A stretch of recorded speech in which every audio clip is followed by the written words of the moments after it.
हर थोड़े महीने के बाद इलेक्शन होना, ये भारत के गरीबों का फायदा है। इसमें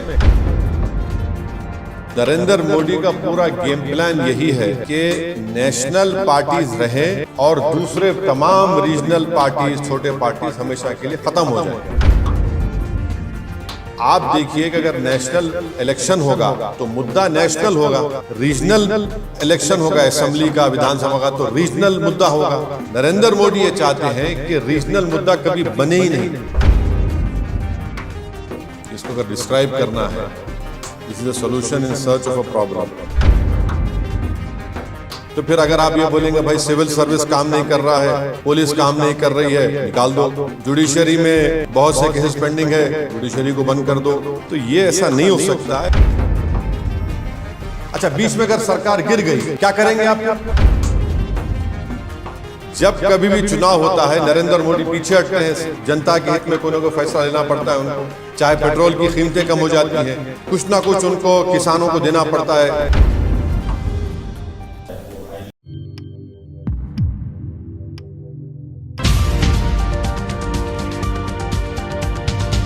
की मजबूती के लिए कदम, कांग्रेस सहित कई विपक्षी दलों ने उठाए सवाल। जैसा कि आपको पता है कि आज वन नेशन वन इलेक्शन की मोदी की कैबिनेट ने उसको मंजूरी दे दी है और जैसा कि अंदाज़ा लगाया जा रहा है कि बहुत जल्द उसको देश भर में लागू करने की कोशिशें की जा रही हैं। लगातार आप पिछले दिनों से इस बात को देख रहे हैं कि तरह तरह की चीज़ें और तरह तरह के कानून देश में लागू करने की कोशिशें की जा रही हैं और एनडीए की जो सरकार है, मोदी के साथ जो दीगर पार्टियाँ गठबंधन बनाए हुए हैं, वो तमाम भी इसमें बराबर की मुलव्विस हैं। ये जो हम आपको तस्वीर दिखा रहे हैं, ये इलेक्शन कमीशन के जो चेयरमैन हैं, वो इलेक्शन कमीशन के जो चेयरमैन है, इनका ये चीफ इलेक्शन कमिश्नर है राजीव कुमार, इनका एक बयान है, आप ज़रा सुनिए और अंदाज़ा कीजिए। इस देश में पूरी तरह से इस बात पर सहमति बन सकती है कि एक देश एक चुनाव लागू किया जा सके। आप ज़रा ये जो चीफ इलेक्शन कमिश्नर हैं, इनका बयान सुनिए कि किस तरह से बारिश और त्योहारों की वजह से हरियाणा और जम्मू कश्मीर के साथ जो महाराष्ट्र का इलेक्शन कराने में सक्षम नहीं है और नहीं करा सकते। देश में त्योहारों और बारिश की बहुतायत की वजह से एक साथ 3 राज्यों के चुनाव नहीं हो सकते। उस देश में पूरे एक साथ लोकसभा और राज्यसभा के चुनाव कराने की बात की जा रही है और मोदी जी इस तरह के जो है फरमान और कानून नाफिज करने की पूरी तरह से कोशिश कर रहे हैं। आप ज़रा इस पर वैसे ने सवाल उठाएं, उससे पहले आप इनका ये पूरा वीडियो देखिए।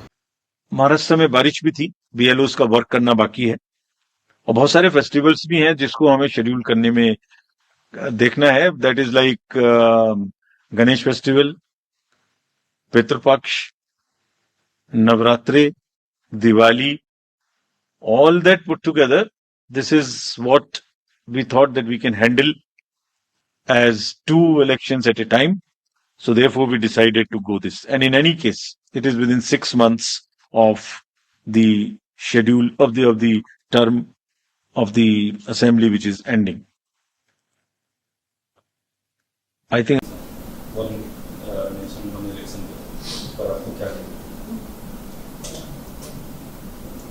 देखिए, मैंने जब 2 जून 2027-2018 को लॉ कमीशन को भी हम ये लिख कर दिए थे और ये जो कोविड कमेटी बनाई गई थी उसके सामने भी मैं खुद गया था, जिसमें हमने इस वन नेशन वन इलेक्शन की मुखालिफत की और हमारा मानना यह है कि this is a solution in search of a problem.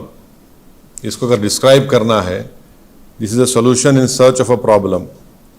अब ये नहीं बताया जा रहा है कि ये करने की क्यों ज़रूरत पड़ रही है आपको। सरकार ये बोलती है कि आपके पॉलिसी पैरालिसिस होता है, कॉस्ट ऑफ एक्सचेकर को खर्चा होता है। पहले तो ये है कि मॉडल कोड ऑफ कंडक्ट किसी पॉलिसी मेकिंग को जो डेवलपमेंटल है और रूटीन इन नेचर है उसको रोकता नहीं है, नंबर 1। दूसरी बात यह है कि इलेक्टोरल डेमोक्रेसी एक पिलर है हमारे भारत के पूरे कॉन्स्टिट्यूशन का। अब ये वीक कंसिडरेशंस पर अगर सरकार, मोदी सरकार ये कह रही है कि हमको पूरे इलेक्शन एक साथ करा देंगे हम, एडमिनिस्ट्रेटिव कन्वीनियंस, इकोनॉमिक वायबिलिटी, तो अगर कॉन्स्टिट्यूशनल रिक्वायरमेंट्स अगर फाइनेंशियल और एडमिनिस्ट्रेटिव कंसिडरेशंस पे होगा तो ये तो अलग कॉन्सिक्वेंसेस होंगे, इसके एब्सर्ड कॉन्सिक्वेंसेस होंगे। तो फिर अगर आप ये बोलेंगे भाई सिविल सर्विस काम नहीं कर रहा है, पुलिस काम नहीं कर रही है, निकाल दो। जुडिशरी में बहुत से केसेस पेंडिंग है, जुडिशरी को बंद कर दो। तो ये ऐसा नहीं हो सकता है। इसीलिए ये जो वन नेशन वन इलेक्शन की बात नरेंद्र मोदी 2019 से कर रहे हैं, 2019 में जब उनको दोबारा कामयाबी मिली तो उस वक्त ऑल पार्टी मीटिंग हुई थी पार्लियामेंट की, लोकसभा की लाइब्रेरी में। उसमें तमाम पार्लियामेंट में जितने एमपीज थे, लोकसभा राज्यसभा, उनके पार्टी के लीडर्स को बुलाया गया। उस मीटिंग में मुझे अच्छी तरह याद है कि मेरी पार्टी और लेट हमारे जो सीपीएम के लीडर सीताराम येचुरी, हमने इसकी मुखालिफत की थी। तो नरेंद्र मोदी का पूरा गेम प्लान यही है कि नेशनल पार्टीज रहें और दूसरे तमाम रीजनल पार्टीज, छोटे पार्टीज हमेशा के लिए खत्म हो जाएं। आप देखिए कि अगर नेशनल इलेक्शन होगा तो मुद्दा नेशनल होगा, रीजनल इलेक्शन होगा असेंबली का, विधानसभा का, तो रीजनल मुद्दा होगा। नरेंद्र मोदी ये चाहते हैं कि रीजनल मुद्दा कभी बने ही नहीं। इलेक्शन होगा, अगर हैदराबाद पार्लियामेंट का इलेक्शन होगा तो जाहिर है दिल्ली में जो भी जीत कर जाएगा क्या करेगा। असेंबली का तेलंगाना का इलेक्शन होगा तो भाई आप किसान को क्या देने वाले हैं, हाँ, आप कितने सोशल वेलफेयर के स्कूल्स खोलने वाले हैं, आप हैदराबाद के डेवलपमेंट के लिए क्या करेंगे। तो बीजेपी यही चाहती है कि ये वन नेशन वन इलेक्शन करवाकर रीजनल पार्टीज को कमजोर करके रख दिया जाए। और ये बार बार इनका आर्गुमेंट है कि नहीं हर थोड़े दिन का इलेक्शन हो रहा है, हर थोड़े महीने के बाद इलेक्शन होना, ये भारत के गरीबों का फायदा है। इसमें फायदा क्यों है बता रहा हूं मैं आपको। जब कभी भी चुनाव होता है नरेंद्र मोदी पीछे हटते हैं, जनता के हित में कोई ना कोई फैसला लेना पड़ता है उनको।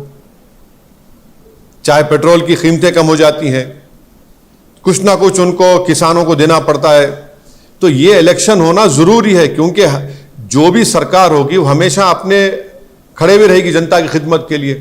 अगर आप 5 साल के बाद पूरा चुनाव कराएंगे तो जनता का जो वोट का बार्गेनिंग पावर है हमेशा के लिए खत्म हो जाएगा।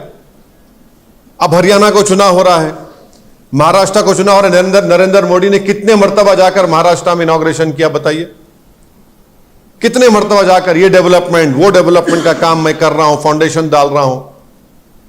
तो ये इससे भारत के गरीब मतदानों का, स्टेट्स का बहुत बड़ा नुकसान होगा और कॉन्स्टिट्यूशन का बेसिक स्ट्रक्चर का हिस्सा है। अब आप एक लेजिस्लेचर का एक टाइम है। अब तेलंगाना का इलेक्शन होगा 28 में, पार्लियामेंट का इलेक्शन होगा 29 में, अब महाराष्ट्र का इलेक्शन होगा अभी नवंबर में, 5 साल के बाद होगा, 29 में होगा। बिहार का इलेक्शन होगा बाद में होगा। आप कैसे सबको उसका टाइम कैसे खत्म करेंगे? आप होते कौन है टाइम खत्म करने वाले? एक लेजिस्लेचर होगा, विधानसभा, तो उसका टाइम होगा ना, टाइम पर चलेगा, वो अपने टाइम पर खत्म होगा।